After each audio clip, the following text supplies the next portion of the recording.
we all have friends that found themselves in various predicaments throughout our life.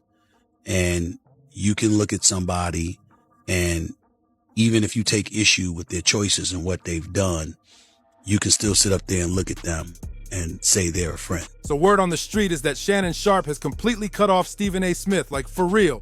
No more calls, no more texts, no more buddy-buddy act on TV or behind the scenes. And it all blew up after Stephen A. kept running his mouth about Shannon's legal mess, even though nobody asked him to speak on it. Here's how it went down. When the lawsuit against Shannon first popped off, Stephen A. started sending slick little shots on air. Stephen A., he didn't stand with Shannon Sharpe like he stood with Jay-Z. When he heard about Jay-Z, he said, the guy I know, this is not true. When it came to Shannon, he was like, I wasn't there. He didn't say Shannon's name directly, but everybody knew who he was talking about. He was dropping hints left and right, talking like Shannon's time at ESPN was already done before anyone at the network even made a statement. And fans noticed. People started calling Stephen out, asking why he was speaking like Shannon's career was already in the grave. Then, boom, just a few days later, Stephen A. starts switching it up, now saying he believes Shannon is innocent. Huh?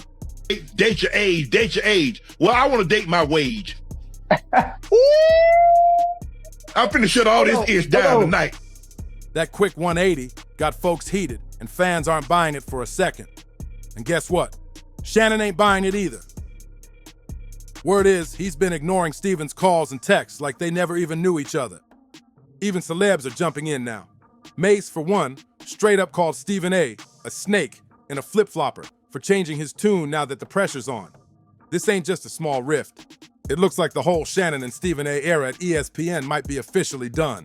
People want to walk around thinking you can do what you want to do when you want to do it. You could your own operation. You don't have to answer to anybody. That's not true. I've had people open their mouth and they've said, Stephen A., you work for ESPN. What kind of control do you really have? This is my podcast. This is my YouTube show. I own this. But if you think for 1 second that I could just do what I want to do, when I want to do it, how I want to do it, and there's not going to be any repercussions, you're clueless. And you're destined to fail and fall on your face. Some people sit up there and they look at me and they say, Stephen A. don't get himself in this kind of trouble. How does he pull it off? Well, first of all, there's certain behaviors and proclivities that you never have to worry about me engaging in. But most importantly than that, I often say this about Walt Disney. I'd rather work for a place with standards than one looking for them. So what really made Stephen turn on his longtime co-host? Was it pressure from the network? Was he trying to save his own image? Either way, Shannon feels deeply betrayed. And it's not just about TV drama. This is real-life fallout. And about that lawsuit, Shannon's being sued by a woman he was briefly linked to, an OnlyFans model he met when she was 19. The details are still unfolding, but it's clear the case has shaken things up big time. Stephen A. is out here pretending to support Shannon now, but don't let the act fool you. Just a week ago, he was the first one throwing shade. He even hinted that Disney and ESPN were gearing up to cut ties with Shannon before they said a single word officially. And that right there, that was the last straw for Shannon, according to insiders close to him. Allegedly, Shannon's been feeling like Stephen A. was jealous for a while now. Ever since Shannon's Club Shay Shay podcast started blowing up, and especially after that wild Cat Williams interview went viral, Stephen's vibe reportedly shifted. Shannon's star was rising fast outside of ESPN, and Stephen A. didn't seem too happy about it. In my perfect world, he moves on. And somehow, some way, we find this all to be false. But it doesn't seem like that's the way things are about to go down, considering who Mr. Busby is and how emphatic his client is proclaiming that she is right and she's telling the truth. I have no idea what direction ESPN and Walt Disney will go in when it comes to this matter. All I do know is it won't be me making a decision. It'll be others upstairs. In the end, all of us have someone to answer to. No matter how maverick we try to be, and we own our own business, and we're our sole proprietors like I am on this platform and stuff like that. There are advertisers, there are sponsors, there are people you do business with, there are partners, and there are bosses. That's the situation, unfortunately, that Shannon Sharpe finds himself in. Now that Steven's trying to backpedal and act like he's been Team Shannon all along, Shannon ain't buying it, not one bit. Word is Shannon's not picking up any of Steven's calls. People in his circle are saying he's done, for good. No more fake friendship, no more on-air laughs. That bond is broken. Now, just for context, when Shannon's lawsuit drama first made headlines, Stephen A. jumped on his show and said he felt bad for Shannon.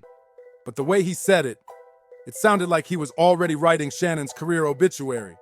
It came off cold, like he was distancing himself fast. And Stephen A. didn't stop there. After it was announced that Shannon was stepping away from ESPN, Stephen kept talking about how Disney doesn't play when it comes to their brand. He basically said once they see you as a liability, it's game over. But the worst part? Stephen used it as a moment to flex on Shannon. It's a sad situation.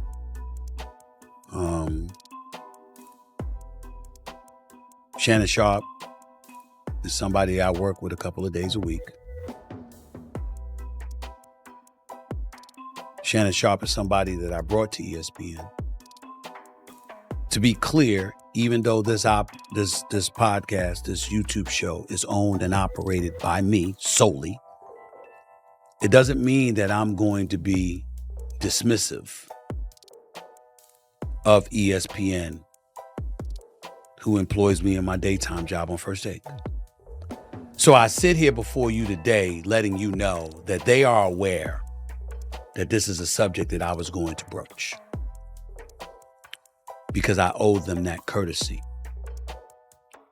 I am the executive producer of First Take on ESPN.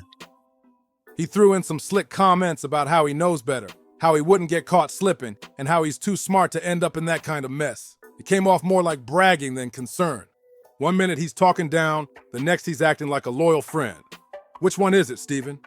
Now this is where things get real messy. After fans, and even celebs like Mace, started calling out Stephen A. for being fake and tossing Shannon under the bus, Stephen suddenly switched up. Out of nowhere, he started defending Shannon and claiming he believes he's innocent. But people aren't forgetting how quick he was to stay silent, or worse, shady, when it really counted. And let's talk about that double standard. When Jay-Z got hit with serious accusations from one of Diddy's accusers, Stephen A. jumped in fast, defending Jay like he was his personal lawyer. But when it came to Shannon, Stephen A. didn't show half that energy. He kept it cold, like he was trying to stay safe instead of standing by someone he called a friend. That silence didn't go unnoticed, and fans felt it. Hard. Even Mace called him out. On his podcast, he straight up said it was wild how Shannon didn't know every single detail about Jay-Z's case either, but he still rushed to defend him. You ain't gonna see me excoriating him. You ain't gonna see me disrespecting him. You're not gonna see me stripping him of my support. I can tell you what I think you right and you wrong. Meanwhile, Stephen A. left Shannon out to dry. That kind of selective loyalty raised a lot of eyebrows. But here's the twist. After Mace's video went viral, suddenly Stephen A. was back on the mic, switching gears again. He pulled up on Big Boy's show, and now he's out here defending Shannon like he's been in his corner the whole time. He even said Shannon might be getting set up and claimed folks have been jealous of Shannon ever since that Cat Williams interview made his podcast explode. But fans ain't buying the speech. Nobody's trying to hear a loyalty lecture from the main guy who's been flipping sides this whole time. Stephen A. looks like the biggest flip-flopper in this whole situation. Now folks are calling him out left and right, saying the only reason he's suddenly showing support is because Mace dragged him publicly. Let's not forget, Stephen was the very first to drop a video about Shannon's situation, before Shannon even announced he was stepping away from ESPN. Really was the interview with Stephen A. when he was speaking of it. And I was watching it very carefully, Killer. Stephen A. said something about this already? Yeah, because Stephen A., he didn't stand with Shannon Sharpe like he stood with Jay-Z. When he heard about Jay-Z, he said, the guy I know, this is not true. When it came to Shannon, he was like, I wasn't there. Yo, in a nutshell, yeah. I gotta keep it in static, you know what I'm saying? Because he wasn't there for Jay-Z neither.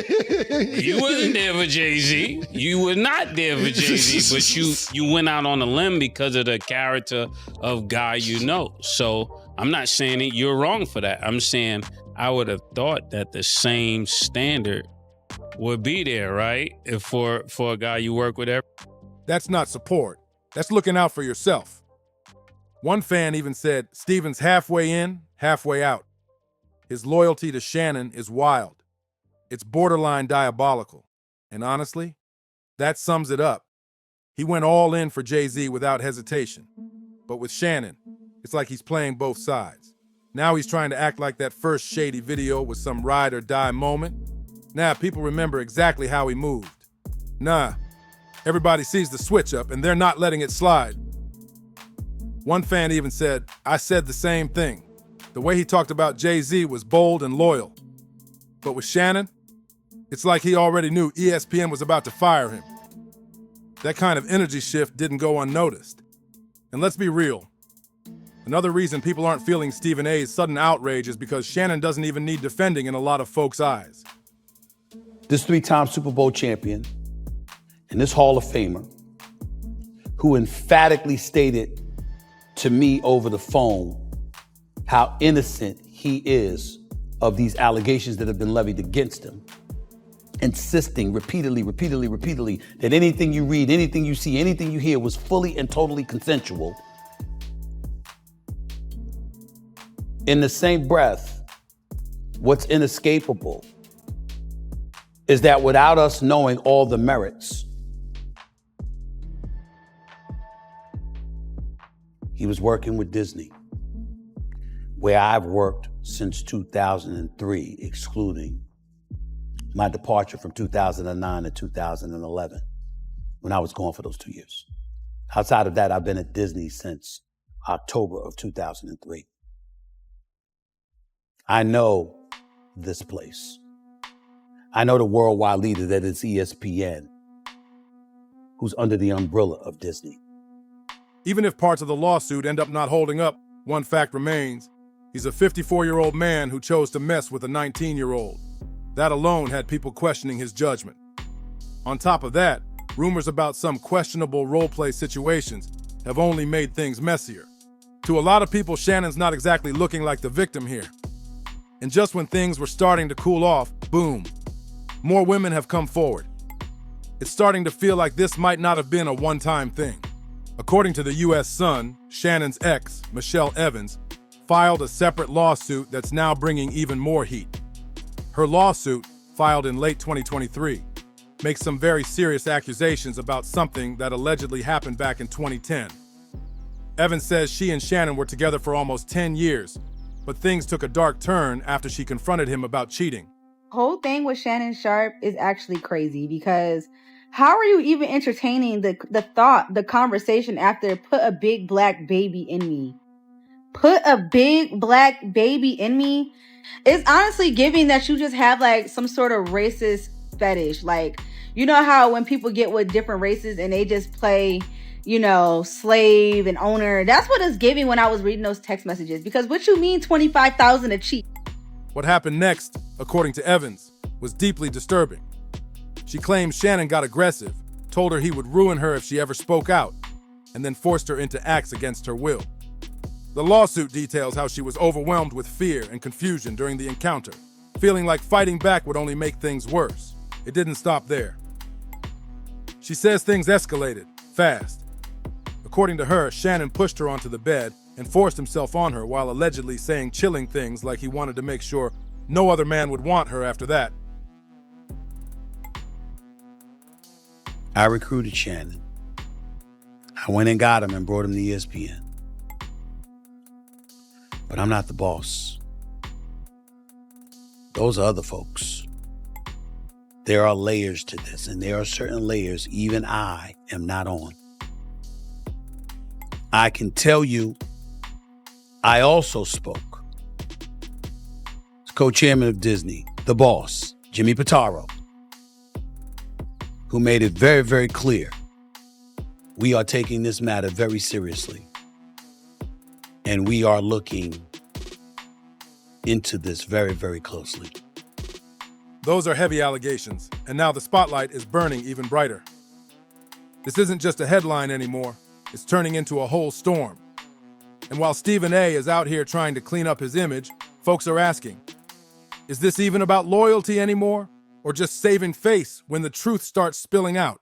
Michelle Evans didn't stop with just one claim. She says that after the alleged incident, Shannon threatened her to stay silent.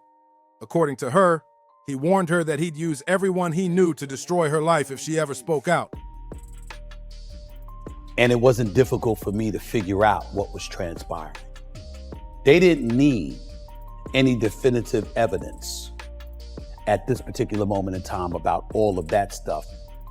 Once all the things Shannon Sharpe's lawyer put out there.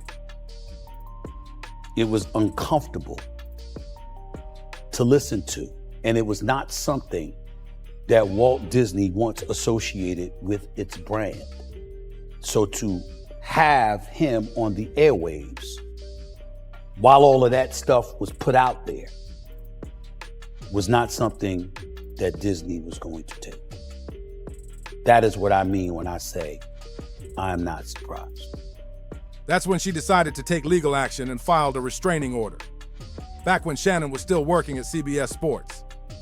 In that restraining order, Evans claimed Shannon wouldn't leave her alone, allegedly calling her constantly, making threats, and even saying stuff like, "I'm watching you." She said he was putting her under surveillance and made her fear for her safety every single day.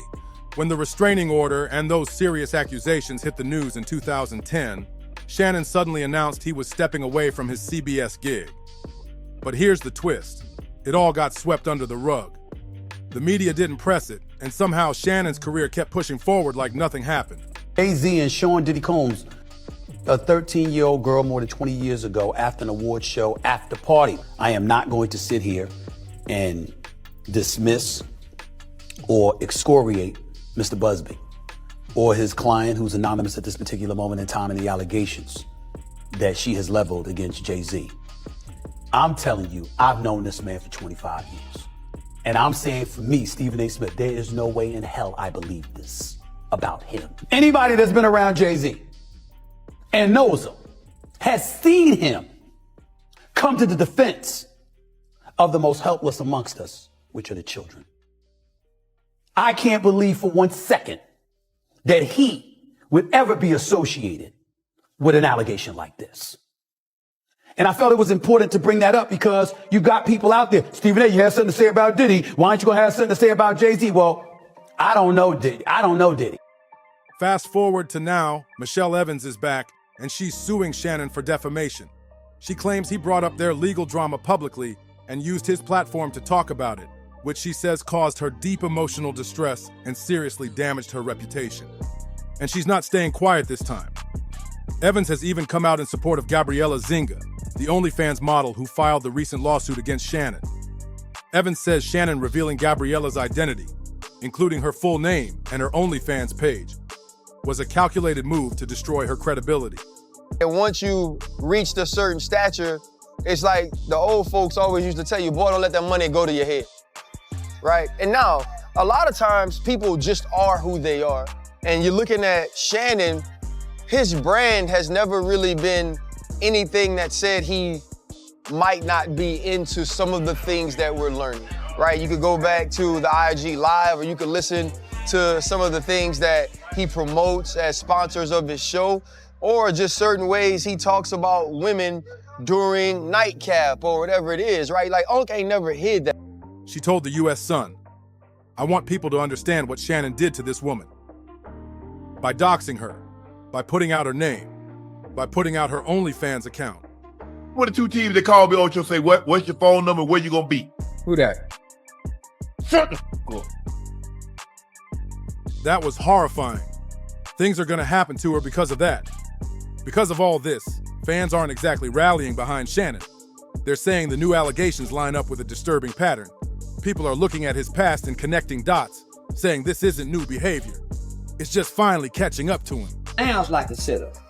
But if you sit back and look at the overall situation, you say this ain't no setup. This is a who been in the league and been amongst elite blacks and white people for most of his life. He live in a white community. He been around white people for over 30 years. Boy got a thing for white. He like young white. He really want a 17-year-old, but he can't. He 18-year-old or 20-year-old. So here it is, he at the gym working out. He's showing up at the gym with them big old black legs, that big old print showing in them sweatpants, squatting, sweating out his ass with them big old muscles. Now here it is, this little white girl over there on the treadmill. They making eye contact. Who set that up? Who put her there? Who put him there? And who knew they was gonna be attracted to each other to start? Who set that up? Even figures in the sports world are starting to distance themselves. Former NFL player and ESPN analyst Ryan Clark didn't hold back. He said the behavior Shannon's accused of actually fits the image he's been putting out over the years. That's a bold statement from someone inside the industry. Meanwhile, Charleston White jumped in too, saying folks need to stop acting like Shannon was set up. In his words, Shannon set himself up by messing with a woman young enough to be his granddaughter. Now, if you watch his interview and you sit back and listen to him and Ocho Cinco talk, and he talk about what he do and what he don't do, well, you see he a weenie with the women. He really mean to women. You sit back, man, I don't do this, I don't do, nah, man, you mean to women. You ain't no Matt. You don't even know how to sweet talk women. So you see he really a weenie to women. He just got a big old black with the big old muscle. But he's not a charming man. You see, man, he mean, authoritative, and he regimented. No, he's not appealing. So the white girl just playing off the big black. He ain't handsome. He ain't the handsomest big black in the world, and he look like a gorilla. Big black gorilla, silverback. And he mean. So she figures she getting this big black, but in the process of getting this big old black, he mean. That hit hard. And with more info surfacing every day, people are saying Shannon's past behavior is starting to match the serious accusations being made now. This situation isn't slowing down. It's only getting louder. One clip that's been blowing up online shows Shannon losing it during a live taping of his podcast. The moment went down in the April 30th episode of Nightcap with co-host Chad Ocho Cinco Johnson and guest Joe Johnson. They were chopping it up about the 2025 NFL draft when Shannon suddenly snapped, looked off camera and yelled, "Shut the F up." I'm gonna choke you when I see you tomorrow. Man, just that's all. Yeah, this is baby. You try to. So she don't want to be treated like a grown woman. She just wants this big old black and let her be irresponsible. He trying to make her responsible and all that other. So now ain't nobody set that up, man. That moment went viral fast. Now people are pointing to it as more proof that Shannon might be seriously on edge. And it's only adding fuel to the talks about his rumored anger issues and emotional outbursts. With everything that's surfaced since the lawsuit hit, public sympathy for Shannon is slim to none. A lot of folks are saying he made his own choices, and now the consequences are closing in. And as for Stephen A. Smith, he's catching heat too, hard. Fans are calling him a certified flip-flopper.